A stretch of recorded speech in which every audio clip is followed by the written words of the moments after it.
Vamos a la charla esta tarde aquí en Mega Noticias y bueno, uno de las voces sobre todo quien ha encabezado las distintas protestas y que ha puesto el dedo, ha dado el manotazo en la mesa, sobre todo en la Ciudad de México, que es una de las ciudades más grandes, con una de las redes de transporte más complejas por la cantidad de usuarios, de unidades, de concesionarios. Pues imagínense la Ciudad de México lo que representa.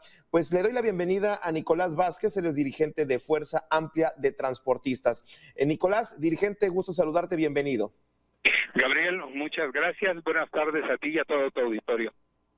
Bueno, estamos analizando en los distintos puntos del país el transporte público, sobre todo la relación que existe entre el costo y el beneficio. Y ustedes, pues, verdaderamente han estirado la negociación en la Ciudad de México, con las autoridades de la Ciudad de México, teniendo en cuenta que, pues, la manera en que se da el transporte público en la ciudad, pues, es muy complejo. ¿Cuáles son los puntos que se tienen que estar poniendo para que esto se pueda organizar, dirigente? Mira, yo creo que hoy, después de vivir esta pandemia, en este proceso de regreso a una nueva normalidad, el tema es bastante complejo. Los puntos que se tienen que poner es nuevamente hacer un gran análisis de a dónde viaja la gente y cómo viaja la gente. Porque hoy hay nuevos sistemas en la Ciudad de México que de alguna manera desplazan el anterior transporte público que se estaba prestando en algunas zonas. Son las cuestiones de cablebús, de este próximo trolebús elevado que habrá en Ermita Ixtapalapa, y algunas líneas de Metrobús, ¿no? Como te decía, pues de alguna manera inciden en la movilidad de la Ciudad de México, entonces habrá que hacer un análisis. Pero creo que, y tú iniciabas con esa parte, habrá que hacer un análisis también del costo-beneficio que tiene el transporte y el que ha tenido, y la realidad es que hemos tenido por ahí algún pequeño apoyo, y lo digo así, pequeño apoyo porque es un apoyo, pero es pequeño, relativo, porque las tarifas han sido o son muy bajas en este momento, de tal suerte que el propio gobierno lo reconoce y en este momento nos otorga ahí un apoyo para el combustible, apoyo que apenas alcanza para los incrementos que se han venido sufriendo en estos últimos meses, incluso en este producto. Es el principal insumo, sea gas LP, sea gasolina, o sea diésel, ¿no? En este sentido, te digo, sí, el aumento ha sido bastante fuerte.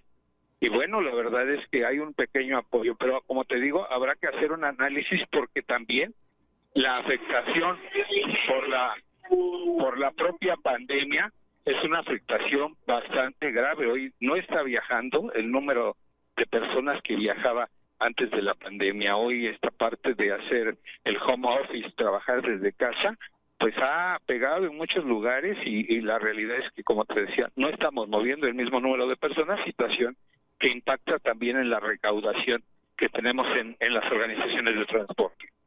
Claro, ayúdanos a entender, Nicolás, esto que dices, que me parece, para pasar a lo que planteas un análisis. Primero me gustaría, ¿cuánto se ha reducido el número de pasaje en porcentajes desde como ahora le llaman, el AC, el antes del coronavirus, y el DC, el después del coronavirus?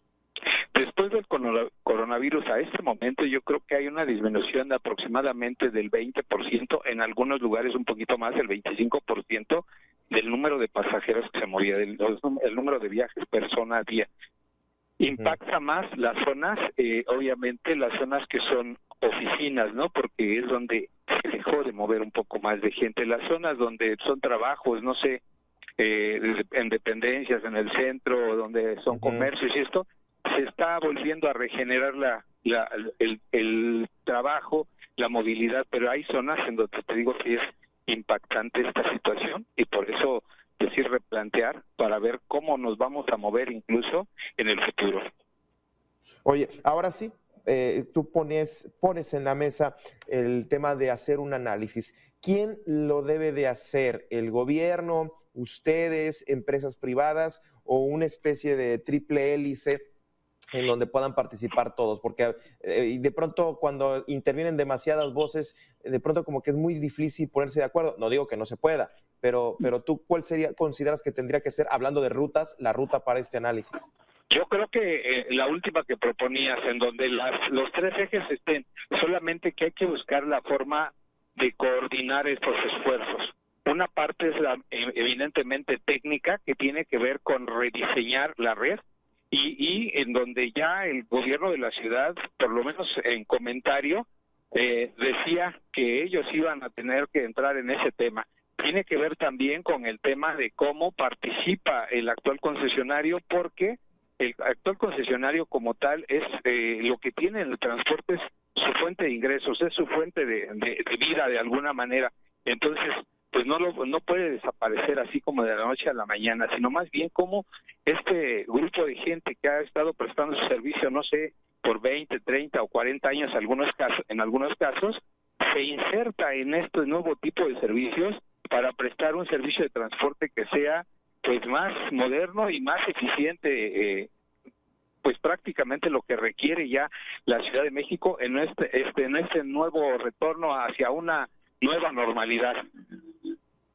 Sí, sí, exacto, porque esto se tiene que acabar y tendremos que regresar en algún momento a esa, digamos, vida que teníamos parecida al antes del coronavirus, y de alguna manera pues vamos a tomar lo bueno de la pandemia y del confinamiento y, como decías, del home office, y nos vamos a quedar pues con eso. Ya hemos visto que muchas empresas, pues a pesar de que ya podemos regresar, siguen en home office, y me llamó la atención lo que decías, que bueno, esto fue una de las razones por las cuales el trabajo en casa se amplió y dejó de usar el transporte público. Ahora para entender lo que nos estás comentando, sobre todo teniendo en cuenta que la Ciudad de México es una de las más complejas, decías hace un momento, es uno de los apoyos más pequeños que tiene por parte de la autoridad.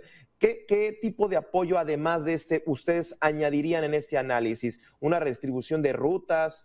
Inclusive hablando de unidades, no sé, ¿qué se podría hacer para modernizarlas, Nicolás? Hay un apoyo que creemos que debe de ser más importante, aunque hay que reconocer que este gobierno es el primero que ha metido esa cantidad. El gobierno de la ciudad destinó en los últimos 2 años 1,000 millones de pesos para apoyo hacia el sector. La tarifa deprimida no permitía realizar los cambios, la sustitución de unidades, de tal manera que tú puedes ver en la Ciudad de México microbuses con 30 años de antigüedad, ya totalmente obsoletos de alguna manera, y bueno, la gente diciendo cámbienlos, ¿no? Pero la situación tarifaria no permitió ahorrar. Este gobierno inició con un bono que le llaman un bono de chatarrización, que es el apoyo para la compra de las unidades, un apoyo que el año pasado fue de 450,000 pesos para la compra. Es impactante, 450,000 pesos, mucha gente dirá, pues les dan mucho dinero. Solamente los cambios que requirieron las unidades para entrar con tecnologías más limpias, para limpiar tecnologías, implicó obviamente meter costos adicionales a los autobuses. Los autobuses el año 2019-18 traían un costo aproximado de 1 millón de pesos.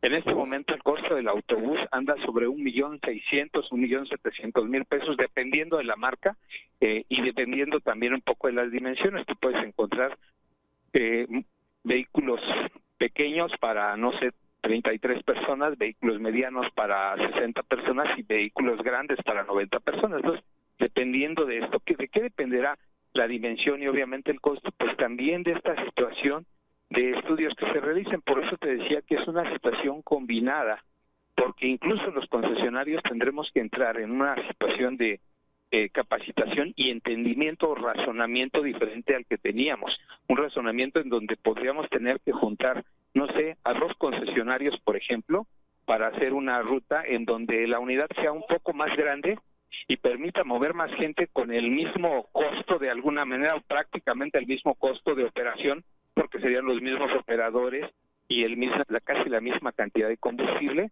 pero obviamente reduciríamos emisión de gases contaminantes. No sé, hay una serie de situaciones y de factores que van a jugar en este nuevo diseño. Por eso decía, tenemos que entender también una cuestión importante.